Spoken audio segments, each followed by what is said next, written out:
This is the McKinsey podcast, where we help you make sense out of our world's toughest business challenges. Welcome to the show. I'm Lucia Rahili. And I'm Roberta Fasaro.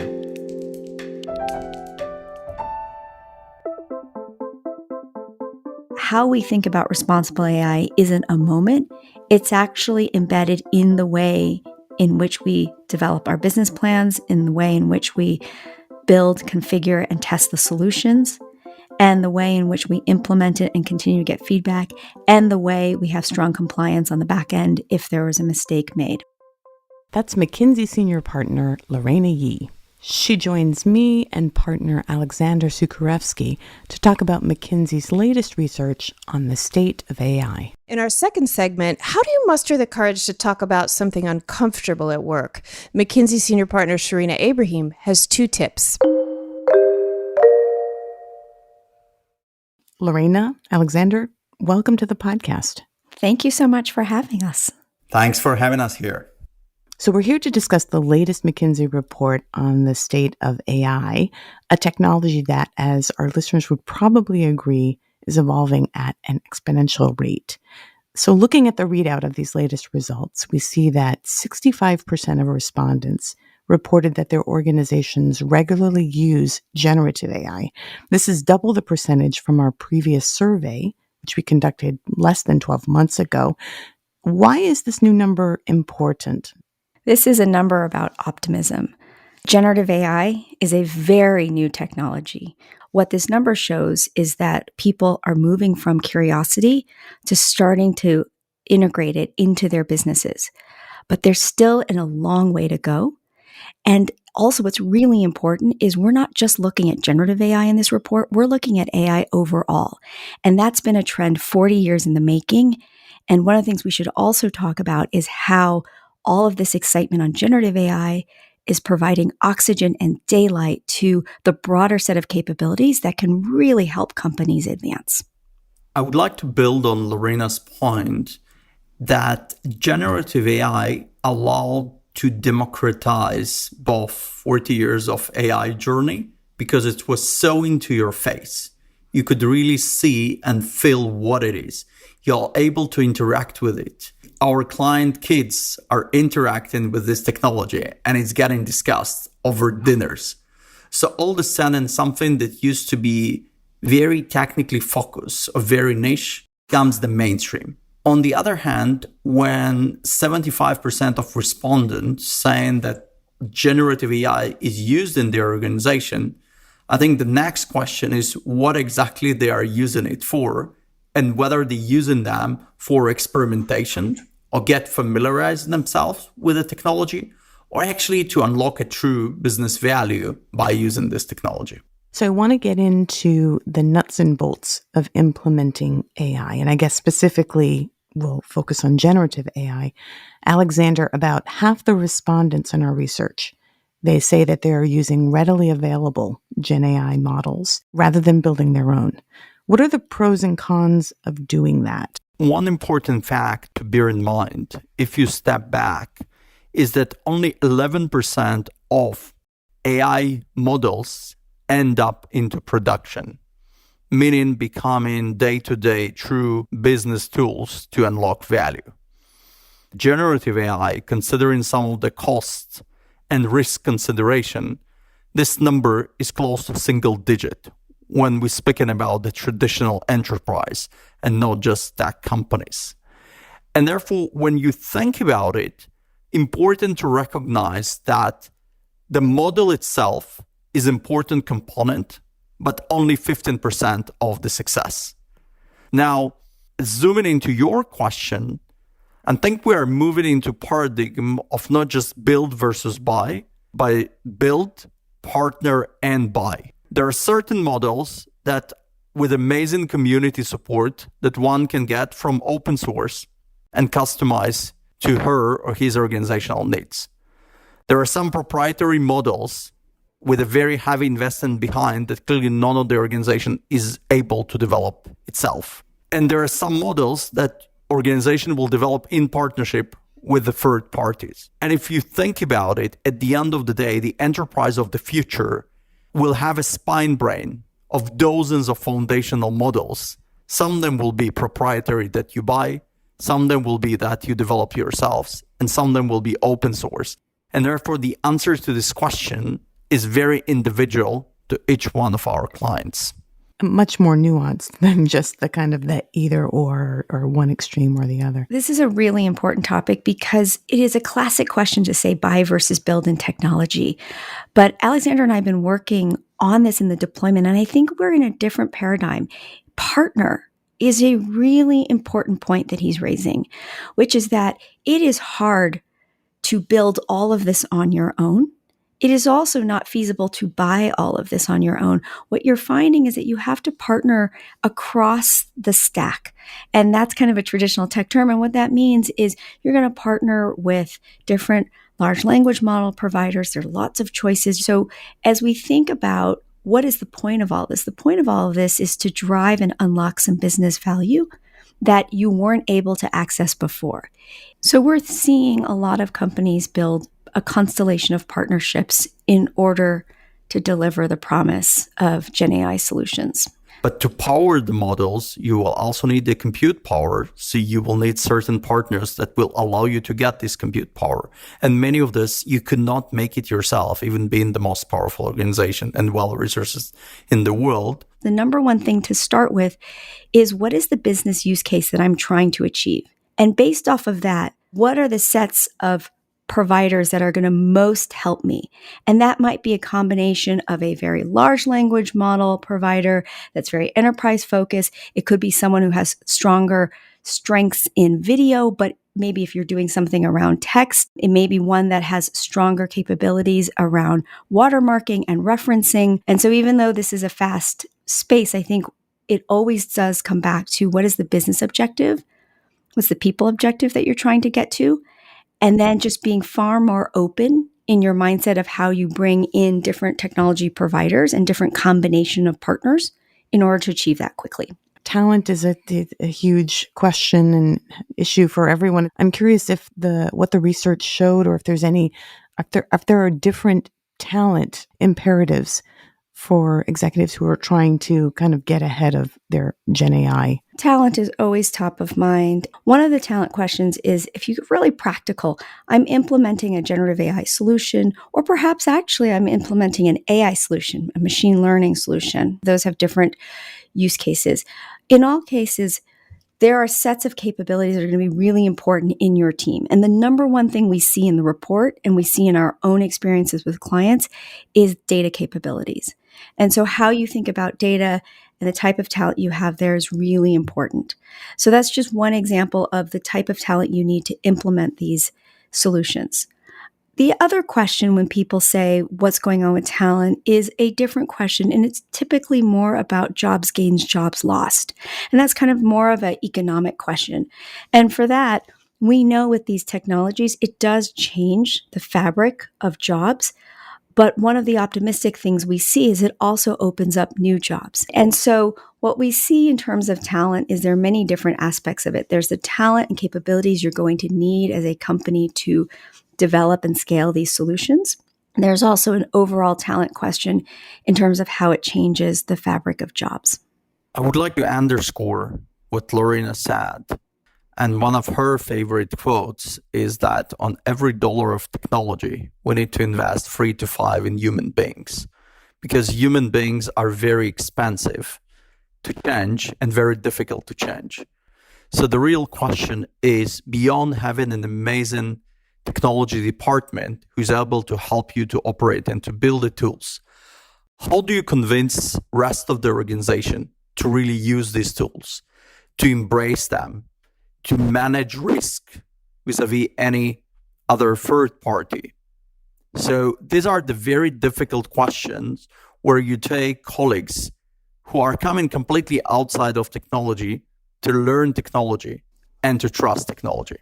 And that's quite a journey, be it around change management, be it around capabilities. Alexander, I'm so glad that you said that, because we spend so much time on the technology. But in actual fact, that's the easy part. The harder part, as Alexander is saying, is the human change. And we also sometimes lose the plot here. the purpose is not generative AI as a technology. The purpose is generative AI as a tool to help humanity. And so people are at the center of this, and that change is really hard. And that can be anything from the skills and capabilities to use the technology as you integrate it into your job. Certain of your activities you can use. There's that level of micro change. There's also the macro change of, do I trust how I interact with a machine differently? How do I feel about potentially leaving actions to a machine, because we're starting to see the rise of agentic capabilities, which is where these systems can actually take an action.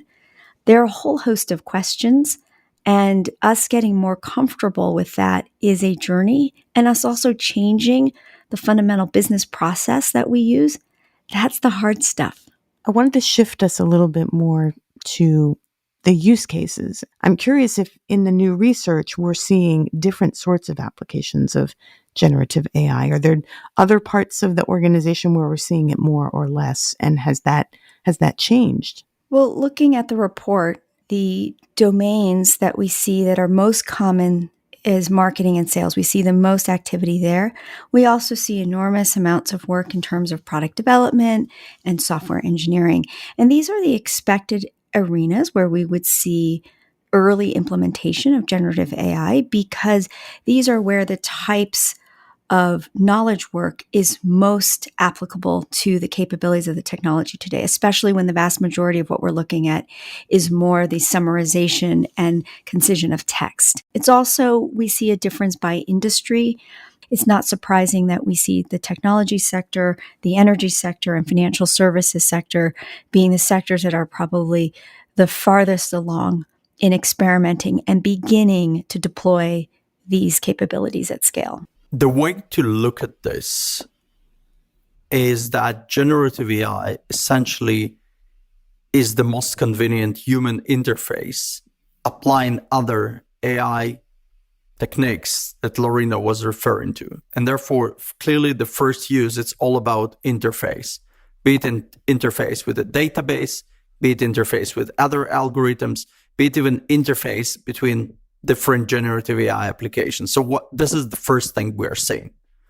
I think if you fast forward to Lorena's point, you will see more and more autonomous virtual agents communicating with each other to solve different tasks under strict human supervision to properly manage risk, as well as to ensure that the quality of deliverables is going to be up to the standards that we're looking for. So therefore, why currently we see mostly interaction human versus machine, as we develop, we're going to see more and more machine-to-machine interactions to solve different tasks. Now, we're not talking about super intelligence or AGI. I think we're years away from this moment. At the same time, we'll see very sophisticated, very niche assistants that are going to help us to do our job better, faster, and more precise. There's lots of opportunity, clearly, given our conversation so far. But two of the top risks most often cited by organizations, according to our report, when it comes to their use of Gen AI, are inaccuracy and IP infringement. Have organizations started to mitigate some of these risks? And if so, how? So when we take a look at the risks, there are a lot of risks. And one of the things both Alexander and I remind our clients about is that these are the early innings of the technology. And so inaccuracy in our report is one of the ones that people are most concerned about. But there's also intellectual property infringement, cybersecurity, individual privacy, regulatory compliance, explainability, fairness, amplification of bias. For those that are developing these large language models, they are working really quickly on many of these risks. Explainability is one. Also, the reduction of hallucinations, which is something that you've seen has gotten better. It's not down to zero, but there's been a lot of work on the provider side to make sure that that's better. And that's going to improve the inaccuracy issue. On the other side of this, as companies implement, how they develop and train and test these systems is incredibly important before they let them out. The most important part is to really understand what are the risks.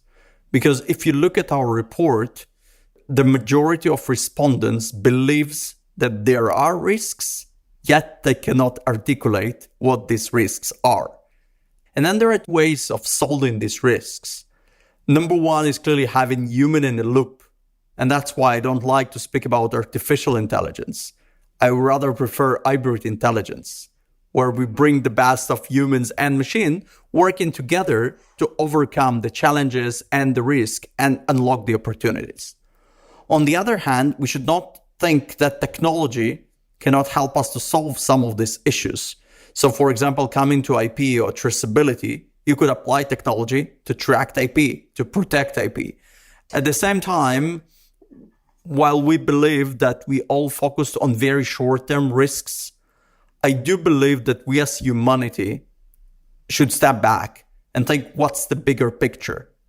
What does this thing do for us, for future generations, where we should or shouldn't apply it, be it from the humanitarian point of view, be it from social point of view, be it from environmental point of view? What type of future we are shaping applying AI as technology, as any other new technology that was coming during the human history? And that's significantly bigger question that we should probably spend more time within the boardrooms as well as machine rooms to ensure we understand exactly where we are heading to. I think there are some incredibly long-term questions, Alexander, and some of them are very philosophical in terms of our relationship with machines. I also think one of them is the human capacity for adaptability and creativity. And let me take a really simple example, something that any parent, any student, any teacher might relate to, which is the very practical concern of plagiarism. And so this has come up a lot, concern that students might use ChatGPT or Claude to plagiarize. And so that's a real concern. And that's actually not a risk of the system. That's actually in the usage. There is an incredibly practical hack that some teachers are using, which is that the exams are written in the classroom. We have this old technology called handwriting and pencils and paper that we can use to show that we actually have mastered the information. And so in some ways, it's a very simple example, but what it is that there are some incredibly important ethical, very large questions that introducing these capabilities into our day-to-day lives brings. Lorraine, I know you've written a bit in the report about AI governance. And that seems related here to kind of the risks and making sure that we don't go too far. How can companies begin to put some teeth into their AI governance? Well, as Alexander and I talk to companies, we first start by saying responsible AI starts day one. So in a traditional world, the way that we may have thought of this in previous generations is you develop a solution and then you make sure to catch the risks and have a compliance function. We absolutely need all of that strength in our compliance, but we also have to move upstream and bring responsible AI day one. And what does that mean? It means at a governance level, you've got someone with a responsible AI capability and expertise that's at the table making the decisions. That might actually be at your C-suite level, having someone help have that discussion. It also means that as you're developing these solutions, that you are testing and integrating how you develop these solutions to ward against things like bias, to ward against things like inaccuracy. So how we think about responsible AI isn't a moment. It's actually embedded in the way in which we develop our business plans, in the way in which we build, configure, and test the solutions, and the way in which we implement it and continue to get feedback, and the way we have strong compliance on the back end if there was a mistake made. For all the strides that we're making with Gen AI, we're still in the very early days, as we've discussed. What are some first steps for organizations that want to make sure that they're starting to realize value from their investments in Gen AI? I think the first step starts with having the success metrics. What are you trying to achieve with this? Deploying generative AI just to say you've done it, just to create a conceptual demo, a gizmo, that's not going to lead to business value. So I think at the very onset, it's really important to say, what are the success metrics? What will I see quarter over quarter? And then how are we doing against that? And so that might be that you expect 20% time productivity, and you're going to use that to reach more customers. So this step back moment is extremely important. And once you identify what you're looking for, then you should go back to the recipe that we discussed before in terms of what does it take to scale and embed AI within the organization. And Alexander, I love your point on scale, because sometimes people think that, what does it mean to scale? If you only have 10 engineers using that, that's not scale. Scale is when you have the vast majority of the engineers using the solution and actually showing results out of it. Arguably, the harder and the longer step is the adoption curve of users and everybody using it and changing work. That takes real time. So you may have the solution out in 12 weeks, but do you have the adoption and the usage out in 12 weeks? No. You're going to have to continue to work on that quarter over quarter, where over the course of a year or 18 months, you've actually gotten the type of business results that you aspire to have. Any final thoughts about where we're heading with Gen AI and, what leaders should be thinking about day to day when it comes to this new technology or emerging technology? So the technology and its capabilities are unbelievably exciting. In order to capture it, we need to bring back that sense of pragmatic decision making. What are the cases that are going to make a difference in our business? How do we start to invest fully? That's both a dollars and management time and people time. How do we invest in these cases? How do we bring them to life? And how do we create that value for our businesses? And so I think we're headed into an era of important pragmatism. I agree with Lorena, with the caveat that we are still at the pre-awareness phase because technology is so new. And less than a year, 10 million developers got access to these tools. So what we are seeing now is just the beginning. And I would believe it's therefore the era of creativity and imagination, where we kind of understand what it could do, but we didn't have enough time to figure out how to reinvent our business models and the way we work today. And together with the pragmatism that Lorena was talking about, I do think in the next 12 to 18 months, we'll be seeing quite a breakthrough pragmatic solutions where you apply technology not just to entertain yourself, but to unlock a true value, be it for business, but be it more importantly for humanity. Thank you both, Lorena, Alexander. Thanks so much for taking the time today. Thank you very much. Thank you. Next up, McKinsey senior partner Sherina Ebrahim shares 2 tips to help anyone confronting their manager's irritating behavior.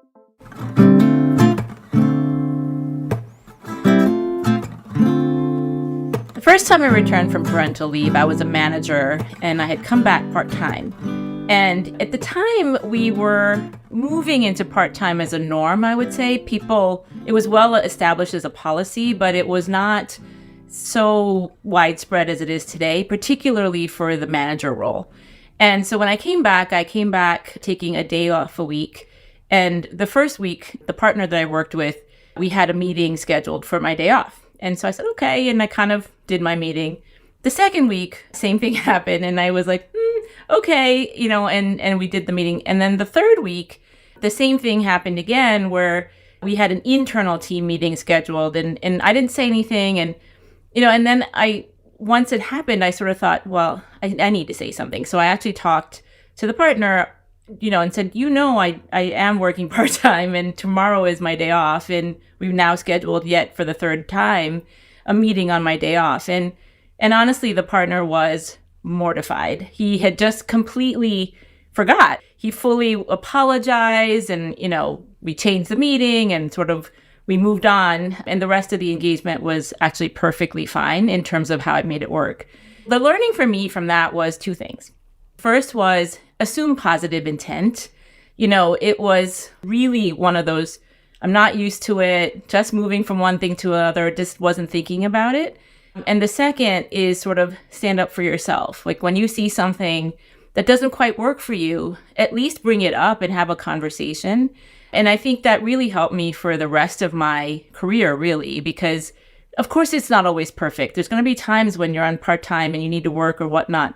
But if you don't actually have the conversation and engage, you don't know what they're thinking, they don't know what you're thinking, and it actually doesn't lead to a positive outcome in all cases.